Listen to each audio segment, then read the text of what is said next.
안녕하십니까. 만화공인중개사의 저자 이용훈입니다. 오늘은 부동산 공시법령 제14강 시간으로서 3. 지적 측량 대상이 아닌 토지 이동 1. 합병 2. 지목 변경에 대해서 같이 알아보도록 하겠습니다.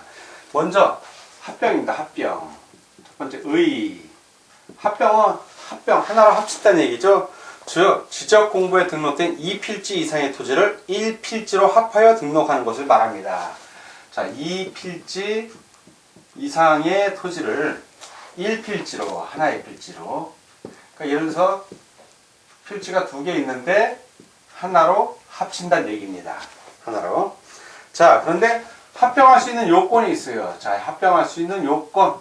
자, 요건. 자, 이거는 좀 암기를 하셔야 돼요, 여러분들이. 그래서 이걸 암기할 때 좀 쉽게 하기 위해서 제가 중요 글자만 좀 따봤습니다. 번목소, 축지 등, 번목소, 축지 등. 이렇게 끊어 읽으면 좀 암기하기 편합니다. 그 다음에 소공구. 자, 먼저 하나씩 보겠습니다. 번은 지번 부여 지역이 동일해야 됩니다. 동일 같아야 된다는 얘기입니다. 1번. 두 번째는 지목 동일입니다. 목은 지목 동일. 자, 세 번째는 소유자. 세 번째는 소유자 동일. 자, 네 번째는 축척이죠. 축척 동일입니다. 네 번째는. 그 필지의 도면 축척이 동일해야 됩니다. 자, 다섯 번째. 축지 등 이렇게 암기하기는 이렇게 했는데 순서는 등이 먼저 나옵니다. 등. 이때의 등은 등기 여부입니다. 등기 여부, 동일, 즉 등기가 다 돼 있어야 된다는 얘기입니다. 그 다음에 여섯 번째 이거는 집안이에요. 집안이 물리적으로 연저, 옛날엔 연속이라고 했는데 연저, 이어서 붙어있다 이렇게 표현이 바뀌었습니다. 연저. 자, 그리고 일곱 번째, 이거 등기하고 관련된 겁니다. 7. 소유권, 지상권, 전세권, 임차권, 지역권, 승역지 지역권, 그리고 등기상의 동일한 신탁등기 이외에는 등기가 없어야 됩니다. 그러니까 소유권 등 이외에는 등기가 없어야 한다. 그러니까 소유권이나 뭐 저당권, 지상권, 저당권 안 됩니다. 그러니까 뭐냐면 소유권, 지상권, 전세권, 임차권, 신탁등기 이런 거는 있어도 되는데 저당권, 가등기, 가압류, 경미회 등의 등기가 없어야 됩니다. 자, 무슨 얘기냐면 1번하고 2번 토지를 합병을 하려는데 1번 토지의 소유자하고 2번 토지의 소유자가 같아야 된다는 얘기입니다. 예, 이런 뜻이고요. 지번 부여지기가 같다는 얘기는 또 지번 부여지기 같다는 얘기죠. 같은 동안에 있다는 얘기입니다. 뭐 이런 식으로 해서 소유권, 지상권, 전세권 이런 것들이 따로따로 있어도 상관은 없어요. 그러니까 그 소유권, 지상권, 전세권, 임차권 이런 신탁 등기 이외에는 다른 등기가 없어야 됩니다. 근데 1번에는 저당권이 있고 2번에는 저당권이 없고 이런 경우 곤란하다는 얘기입니다. 즉 저당권, 가등기, 가압류, 경미회 등의 등기가 없어야 되는데 다만이 항상 중요해요.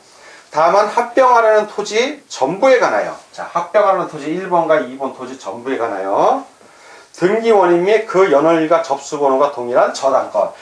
1번 토지의 저당권과 2번 토지의 저당권이 동일한 뜻이에요. 예, 동일합니다.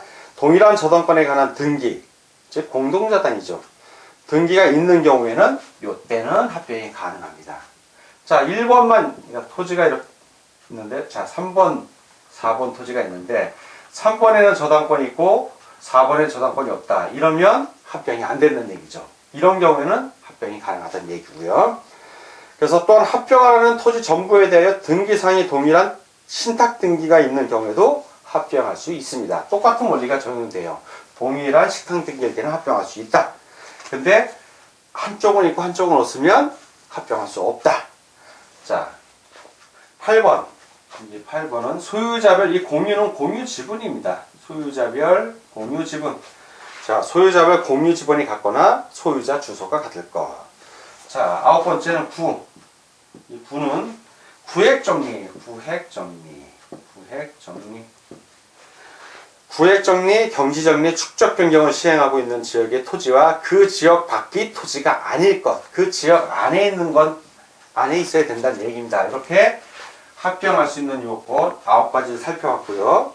자, 합병할 수 없는 경우 9가지가 나오겠죠. 합병할 수 있는 요건 반대되면 되는 거야. 합병할 수 없는 요건 9가지가 나오는데 뭐 지번 부여 지역이 다르고 또는 지목이 다르거나 이런 경우는 합병할 수 없습니다. 뭐 소유자가 다르거나. 자, 이렇게 9가지 있는 거는 우리 교재에 나와 있는 내용 좀 참고해 주시기 바랍니다. 또 합병 같은 경우는 원칙적으로 토지 소유자의 신청에 의해서 합병을 합니다. 다만 의무적 합병 대상이 있어. 그냥 일반적인 합병은 두 필지를 하나, 이거 중간에 가운데 경계를 말소하고 하나로 합병하니까 임의적이야. 아무 때고 본인이 하면 돼. 하고 싶을 때. 그러니까 이거 뭐 합병해놓고도 왜 안 했냐 이렇게 따질 사람도 없고 본인의 마음이니까 그 사람이 했는지 안 했는지 아무도 몰라. 그 사람의 의사표시를 하냐 안 하냐 이 문제이기 때문에. 그런데 의무적 합병 대상이라는 게 있어요. 의무적. 저건 임의적인가 문제가 없는데 의무적 합병 대상은 반드시 의무적이니까 며칠 이내 눈치 빠른 분들은 무조건 60일이네. 60일. 그러고 보니까 신규 등록 60일이네. 등록 전환도 토지 분할 또 의무적 토지 분할은 60일이네. 그리고 축척 변경은 하는 거니까 등록 전환 같은 경우도 의무적인 경우는 60일이네. 다 60일이야. 60일. 합병도 60일, 분할도 60일. 그런데 바다로 된 것만 90일이에요. 그거만 달라. 그래서 바다로 된 거는 별로 시험 문제 많이 나오는데도 틀리는 성명은 내가 거의 못 봤어. 그거 하나만 90일이야. 다 60일이냐고. 그리고 임의적인 것들은 자기 마음대로야. 그걸 뭐 국가에서 하라 말아 어떻게. 의무적인 것만. 자, 의무적인 거. 어떤 경우로 의무적 합병 대상이냐면 예를 하나 들면 자, 지역을 개발하기로 했어요.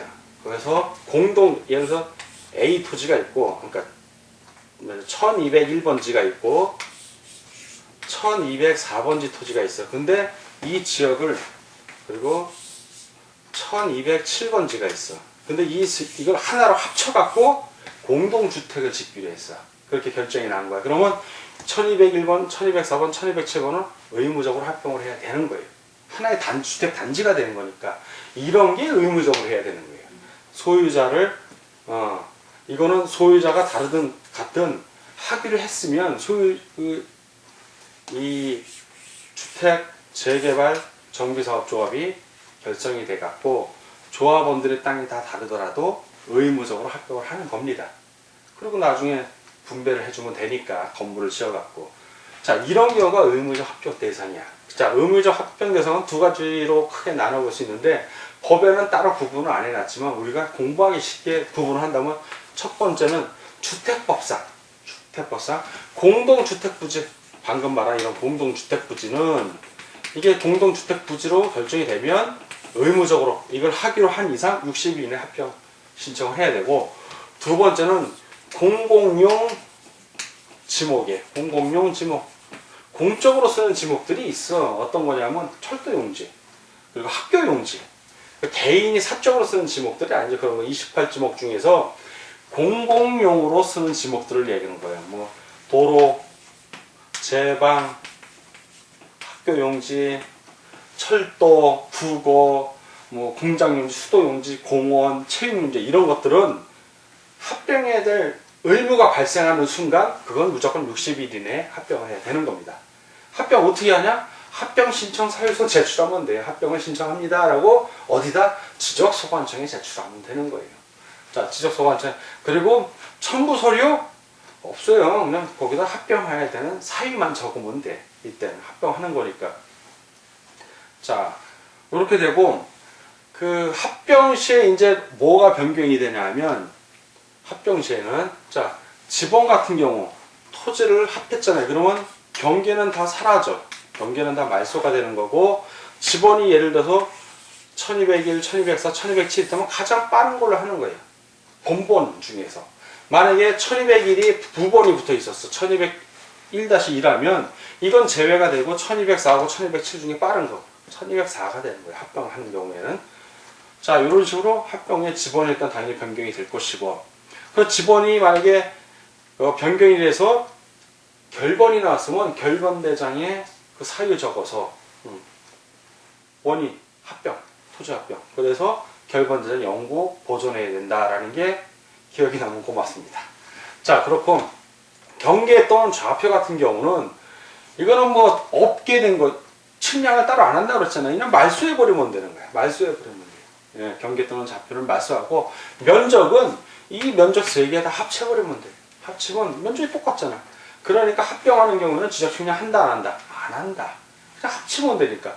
그러나 분할하는 경우에는 반드시 지적 측량을 합니다. 왜? 경계점도 확실히 해야 되고 새로 경계를 만들고 면적을 새로 측정을 해야 되기 때문에 분할은 지적 측량을 하지만 합병하는 경우는 지적 측량 안 하더라.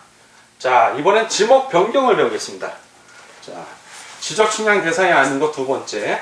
지목 변경은 지목을 그냥 지번 지목 면적 경계 좌표 중에서 지목만 변경하는 거야. 지목만 변경하니까 이거 뭐 합병할 측량할 필요가 없는 거. 지목만 변경하면 돼. 그러면 지목 변경 사유가 발생하면 그 사유 발생한 토지 소유자가 60일 이내, 이것도 60일 이내에 지목 변경 신청서 작성해서 제출하면 돼요.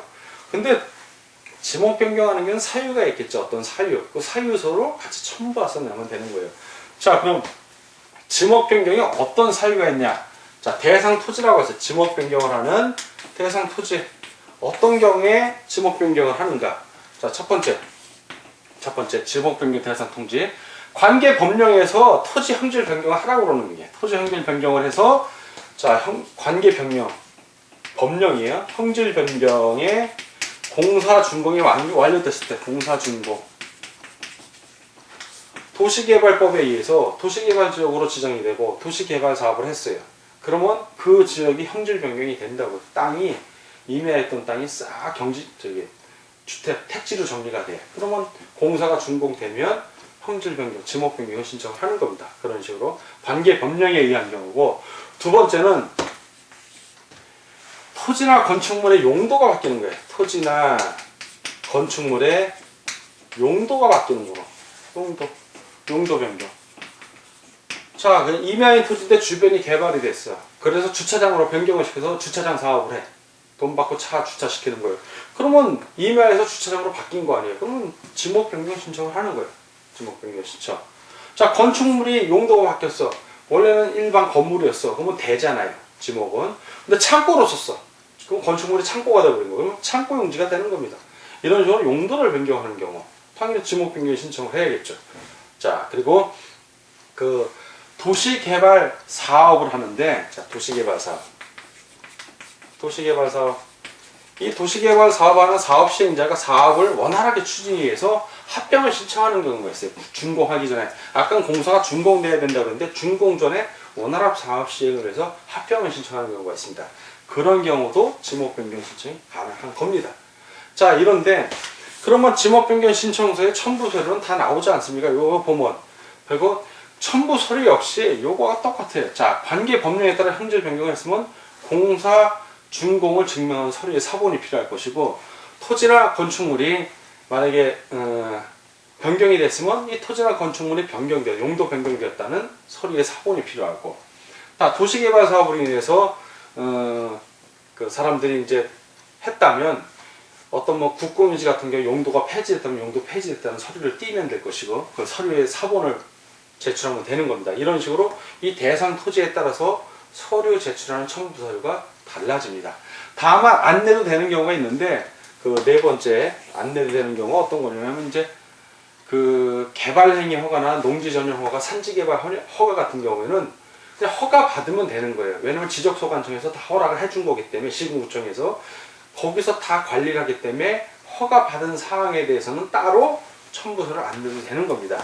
또는 전답 과수원 이 상호간에는 전을 답으로 한다든가 답을 과수원으로 한다든가 과수원을 전으로 한다든가 이런 농지 안에서 이게 용도 변화하는 거는 따로 서류를 제출할 필요가 없습니다. 이런 경우에는. 자, 그리고 이제 지목이 변경되는 의미는 지목을 뺀 지번 경계 면적 좌표는 전혀 변동이 없고 지목만 변하는 거예요. 지목만. 다만 지목을 변경하더라도 전체 한 필, 1필 전체가 지목이 변경되면 문제가 없는데 한 부분만 형질 변경으로 용도가 변경된 경우에는 그건 지목 변경이 아니라 토지 분할을 해야 돼요. 먼저 토지 분할하고 토지 분할할 때 그 부분만 지목 변경 신청서를 내야 돼요. 그럼 분할 쪽이야. 그건 지적 측량을 해야 됩니다. 여기서 말하는 지목 변경은 한 필의 토지 전체의 지목 변경을 얘기하는 겁니다. 자, 오늘은 지적 측량 대상이 아닌 토지 이동에 대해서 같이 공부를 하였습니다. 먼저 합병 같은 경우는 그 1필지의 구성 요소인 번목소, 축지 등. 다시 한번 번목소, 축지 등. 요거 꼭 암기를 하시면 좋죠. 지번 부여지역 동일, 지목 동일, 소유자 동일, 축척 동일, 그리고 집안의 물리적 연소, 그리고 등기진 등기지끼리 반드시. 요거 외에 이제 등기 관련해서 소유권, 지상권, 전세권, 그리고 지역 임차권하고 지역권 중에 승역지 지역권 요 등기만 있으면 되고 그 외에 등기가 있으면 저당권 같은 게 있으면 안 된다는 거. 뭐 그런 거 반드시 좀 숙지해 주시기 바라고. 지목 변경 같은 경우는 사유 발생부터 60일에 지목 변경을 하는데 지목은 지목만 변경이 됐고 나머지는 변경되는 게 없습니다. 그대로기 때문에 이거는 따로 합병이나 지목 변경은 면적 경계 좌표에 전혀 변화가 없기 때문에 지적 측량을 안 한다 라는 것만 기억해 주시기 바랍니다. 자, 그리고 오늘 그 지적 측량 대상이 아닌 토지 이동을 함으로써 저번 시간에는 지적 측량 대상인 토지 이동까지 했고 다음 시간부터는 기타 토지 이동해서 바다로 된 토지 이동 뭐 이런 것들을 같이 공부를 하겠습니다. 자, 오늘 공부하느라고 수고하셨습니다. 다음 시간에 뵙도록 하겠습니다. 감사합니다.